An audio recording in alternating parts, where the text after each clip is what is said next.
Pane vana vakasununguka Musango kuchikambi. Saka vakasungura Musango ndibazvanzi vana vandomubhuku andikandokwasunzonyaya zvikanzi. Saka chivanhu chedu hachitenderi kuti vasungukire Musango. Saka vasungira Musango zvaita sei? Vaita zvechihure, saka vangoenda kumaridzi chongo vasina varinzi. Saka vasunungura Musango zvikanzi Sabhuku unofanira kuti ubhadzare mbudzi 2. Saka pamukuru wangu ndovanga vari Sabhuku vachirwara, saka vakanonoka kubhadhara mbudzi 2 dzedzi.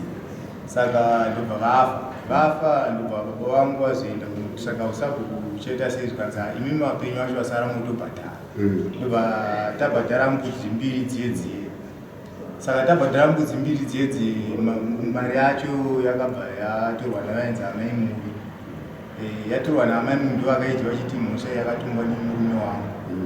Saka kubvi chagwedera nedare rake ndobvati saka isusu hatichakwanisa kuti tiri kudzoserei Sabhuku wenyu nekuti mari yacho isusu hatisi taiti. Yakadyiwa namai vake. Ndobva nyaya yacho yakungotenderera ichimbodaro ichimbodaro. Saka izvi kuna Sabhuku aripo. Pane akazi angabatiswa kwacho chirisa wacho, saka chirisa wacho angabatiswa, saka abatiswa kudaro pakazouya ava vahedmen vari ipapo. Ndobva vati uyu ndiye anofanira kunge ari Sabhuku. Imi ndinoemese kuti wewe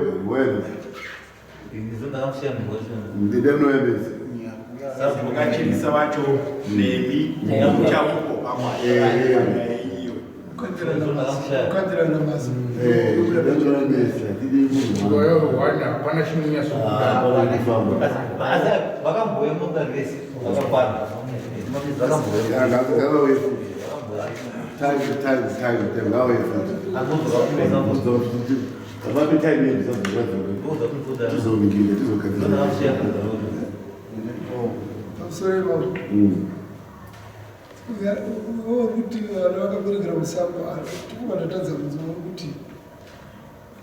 pane musikana anga asina murume aita zvechifambi, saka angopiwa mimba, saka aingoitawo zvekungotambura achiita zvekumaricho. Saka ane kumunda kwaakazoenda kunoshanda, achibva kumunda ikoko ndobva mimba yarwadza asati asvika kumba ndobva asunungukira Musango.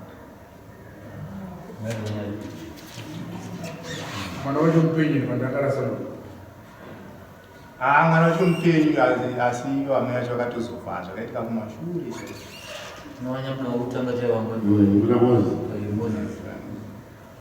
Saka uyo vachanga vaiswa bhuku racho pakazodzoserwa baba vangu bhuku vakanzi chigadzirai mafingerprints.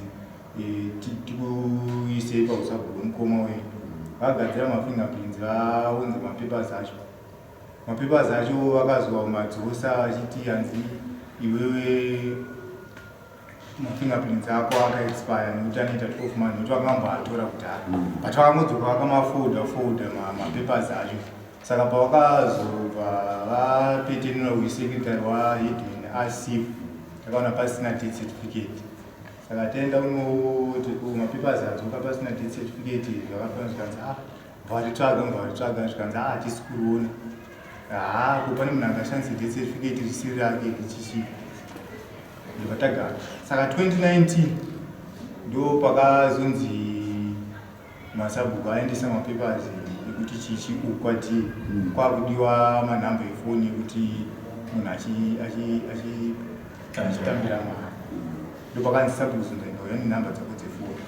Saka kansera ndo paakafonera baba vangu kuti ndikauye nenhamba dzako. Ndo pawakaona auya ukwati ndipakaona certificate ndipakabva vaona rego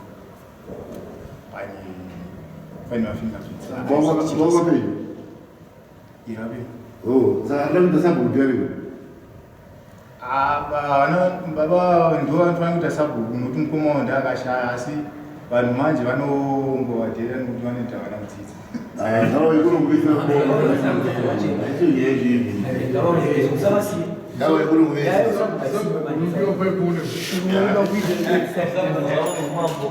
Inini ndikutomirira nyaya yacho nokuti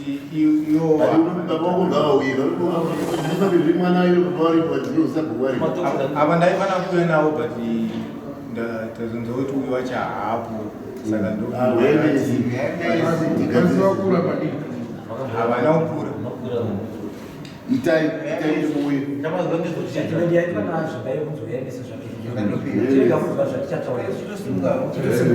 ndonongoti vanyorera watu wanaohusika na mambo watu $200 watu wanaohusika na